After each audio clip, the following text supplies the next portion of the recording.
1959, Planeta em Perigo. Muitas pessoas perceberam pela primeira vez que a natureza estava a sofrer danos irreparáveis em finais dos anos 50, quando souberam o que acontecera a certos pescadores do sul do Japão. Enquanto todo o Japão se modernizava em seu redor, os pescadores da baía de Minamata continuavam a ganhar o seu sustento no mar, como haviam feito ao longo de centenas de anos. Abasteciam o mercado com polvos, lulas, pargos e savelhas e consumiam peixe fresco como base da sua própria dieta alimentar.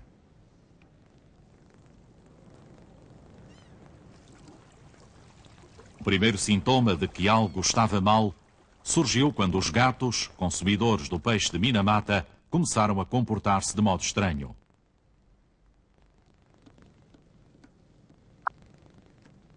Começavam a cambalear e depois morriam. Em breve se constatou que as pessoas também estavam afetadas. Suginori Yamamoto acompanhava o pai nas lides da pesca desde criança. A dada altura começou a sentir os sintomas da doença. 毎朝担いでいくのにもかかわらず、その日に限ってこけたわけですね。おかしいねというところでまた天秤にこの紐をかけてメゴの紐をかけて担いでいったらまた海岸にいたらまた海岸に転んだ。そこで初めてこのしびれと不利に気がついたんです。Número crescente de pessoas começou a perder o controle dos membros.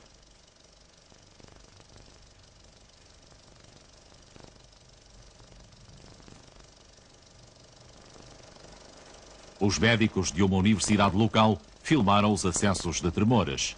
Suspeitavam de que se tratava de envenenamento causado por um metal qualquer. O alarme aumentou quando as mulheres de Minamata começaram a dar à luz crianças parcialmente paralisadas. Tomihi Matsuda era uma dessas crianças. Nasceu cego e com lesões cerebrais.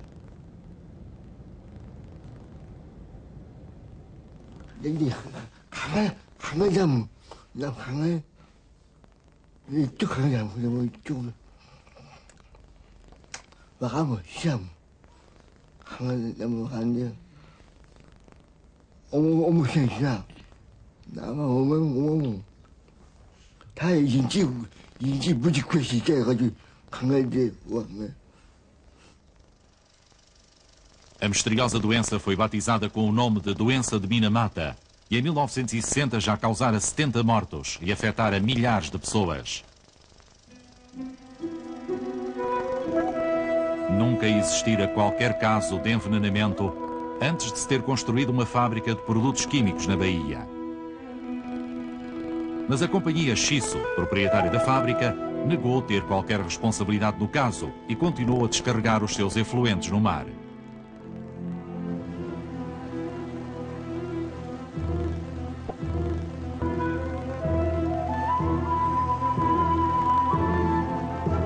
Na verdade, os efluentes da fábrica continham mercúrio e ao longo dos anos, toneladas desse metal altamente venenoso foram-se depositando como sedimentos no fundo do mar.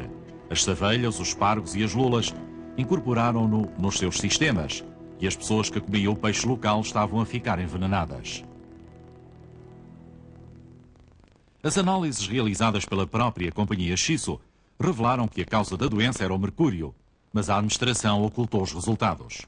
Yoshihiro Yamashita trabalhava nessa altura no laboratório da empresa. 早く言えばですね、排水なりその周囲の環境についてですね、経営者が全然無関心であったということと合わせて、工場内の従業員もですね、そういうことについてはあんまり問題にしなかったと。また問題にしてもそれは取り上げてもらえなかったと。 A Shiso continuou a lançar mercúrio no mar durante mais 10 anos, apesar dos cientistas governamentais terem confirmado a relação entre esse metal e a doença dos pescadores.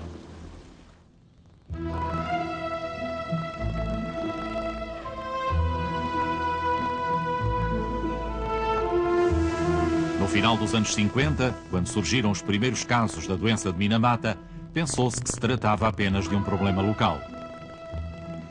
Os japoneses, como a maioria das pessoas, consideravam que os resíduos e a poluição eram os companheiros inevitáveis do progresso. O fumo sulfuroso e a fuligem que jorravam das novas indústrias japonesas pareciam ser inseparáveis dos novos empregos e dos salários mais altos. O Japão seguia as pisadas da Europa Ocidental, onde a prosperidade tivera o mesmo rude impacto sobre o ar, o solo e a água. E tanto o Japão como a Europa ainda tinham muito que andar para se porem ao nível dos Estados Unidos, onde a maior economia do mundo avançava a todo vapor.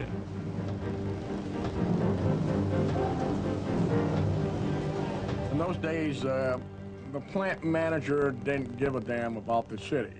It was damn the torpedoes, full smelt ahead, and that's exactly what happened. All furniture smelted. The production came first. Any complaints came second.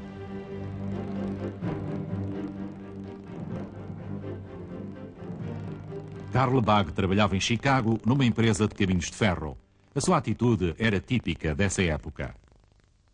We accepted this. We accepted this as a part of life in industrial America. The stench, the smoke, the absolute filth that filled our lungs and made some of us ill. But we thought this was the way life was, the way God intended it, and the way America, prosperous America, could survive.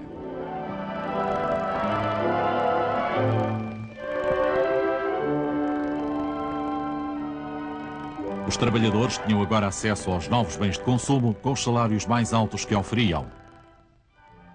Os novos eletrodomésticos necessitavam que mais eletricidade fosse produzida e que novas centrais fossem criadas. Das fábricas saíam novos carros que iam consumir mais petróleo, transportado em petroleiros que percorriam os mares do mundo inteiro. This is the American dream of freedom on wheels. An automotive age, traveling on time-saving superhighways. Futurama's free-flowing channels of concrete and steel. Dizia-se às pessoas que a energia atômica era a grande esperança do futuro. There's a new dawn breaking over our world. The hopeful dawn of the atomic era. What benefits it will bring, what blessings it will bestow, we can only guess. This much is sure.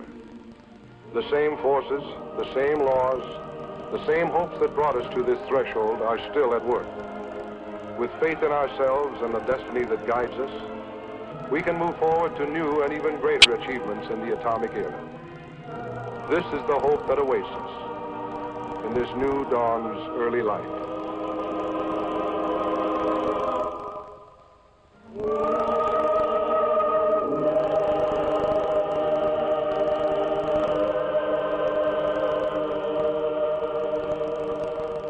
With all these atomic plants going up everywhere, I wonder if a girl's even safe in her own home.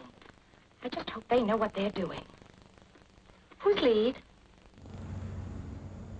Quando surgiam preocupações com o perigo de contaminação radioativa, os cientistas apressavam-se a tranquilizar as pessoas, dizendo que sabiam muito bem o que estavam a fazer.